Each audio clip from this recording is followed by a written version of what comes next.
Hello, friends. I am Dr. Barbie Wasson with Riverpoint Family Acupuncture, and this is Riverpoint's podcast where we get to the point on all things acupuncture, health, and vitality in the beautiful River Valley. But today we are not in the River Valley. Today we are on location in Iowa. I'm road tripping it, coming to you from Iowa. But that's okay. We're still going to do our podcast. And some of you might know the lovely Dr. Jamie. She's here with me, making sure I get my work done.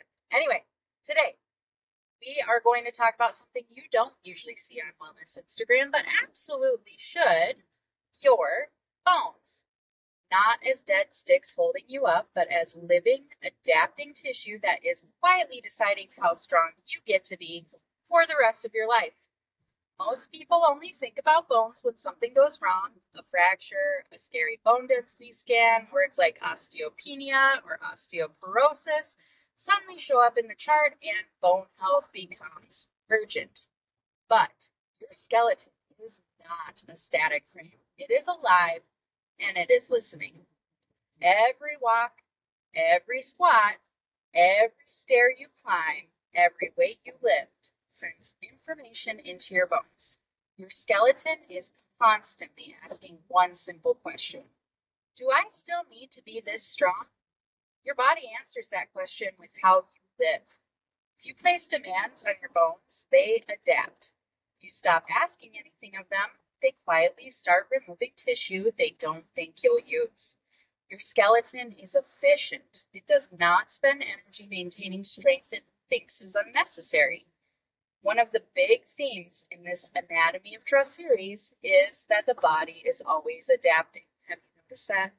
It is the theme. Bone is no exception.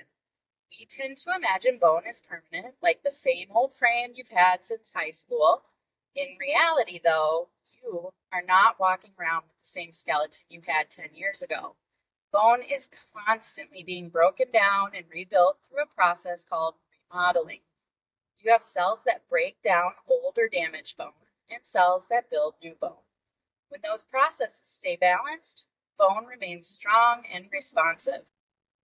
When breakdown outpaces rebuilding, you start drifting towards osteopenia or osteoporosis. When remodeling slows too much, bone can become more brittle and less able to repair itself. Bone is not static. Bone is dynamic, living tissue. Now, let's talk about one of the biggest myths. Bone health is just from your calcium intake. While calcium does matter as a building block, bones do not get stronger just because you drink milk or take a supplement and then check bone health off your list. Bones need a reason to stay strong. That reason usually comes from muscle. Muscle and bone are inseparable partners. Every time your muscles contract, they pull on bone. Inside your skeleton are bone cells that sense those forces and act a bit like tiny engineers. When enough mechanical stress is present, lifting, jumping, carrying, climbing, they send the message, we need more bone here, and the builders get to work. This is why resistance training is one of the most powerful tools we have for preserving bone density. Muscle provides the stimulus and bone responds. It's also why strength training becomes more important, not less, as we age. Walking is wonderful. Cardio is wonderful. Movement of any kind is helpful, but bones love a challenge. They love load. They love being given a reason to stay strong. Your skeleton is not impressed by comfort. It responds to demand. Bone is also your mineral reservoir, storing calcium, phosphorus, magnesium, and other minerals that move in and out depending on what your body needs. Think bank account, not locked vault. There are deposits and withdrawals every day. Building strong bone means you need enough protein, healthy digestion to absorb nutrients, vitamin D, magnesium, vitamin K, hormones doing their jobs, good circulation, and movement. Suddenly, all the other systems we've talked about, digestion, muscle, circulation, nervous system, they show up in the bone story too. Everything connects. Everything connects. And here's a fun twist. Bone is not only structure, it actually acts like an endocrine organ too. Bone cells make hormones including osteocalcin, which appears to influence blood sugar regulation and energy metabolism. Your skeleton isn't just holding you up, it's talking to the rest of your body. Surprise, surprise. Your body talks to itself. We go over that a lot. Yes. Inside the bones themselves, bone marrow is busy making red blood cells, white blood cells, and platelets, the cells that carry oxygen, fight infection, and help you clot when you're injured. Ancient Chinese physicians noticed this long ago and said the kidneys govern marrow and are deeply tied to bone and vitality. Different language, same observation. Bone, blood, and long-term health are intimately connected. We often treat aging like a guarantee of becoming weaker and more fragile. Physiology actually tells a more hopeful story. Aging changes us, yes, but many changes we blame on aging are actually changes associated with underuse. Bones need stimulus. Muscle needs challenge. Balance needs practice. Strength needs repetition. Capability needs purpose. Bone loss rarely happens because of one lone factor.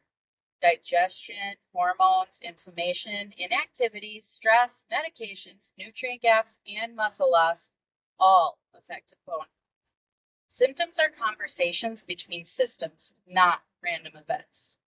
In Chinese medicine, bones are tied to the kidney system and to Jing, or essence, our deepest reserves for growth, reproduction, and how we age.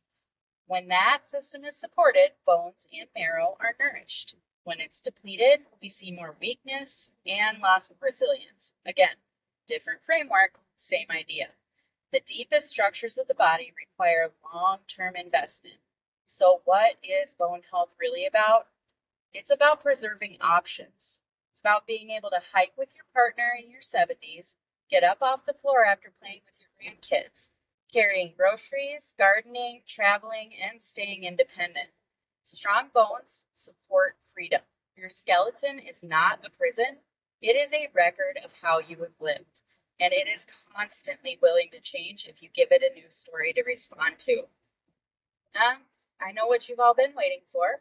Where does acupuncture fit into all of this? Well, acupuncture does not replace movement, strength training, or nutrition. Nothing does.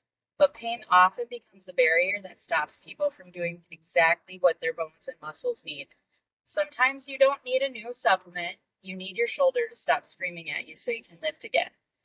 You need your knees to hurt less so you feel safe walking. You need your back to calm down so you don't retreat to the couch. Acupuncture can help improve circulation, reduce pain, modulate inflammation, and calm the nervous system enough that your body feels safe to move again. Sometimes the greatest gift we can give our skeleton is simply to help you get back to the activities that protect it. Because ultimately, this episode isn't just about bones. It's about freedom. And freedom is worth protecting. That is it for this week's River Points podcast and this month's Anatomy of Trust.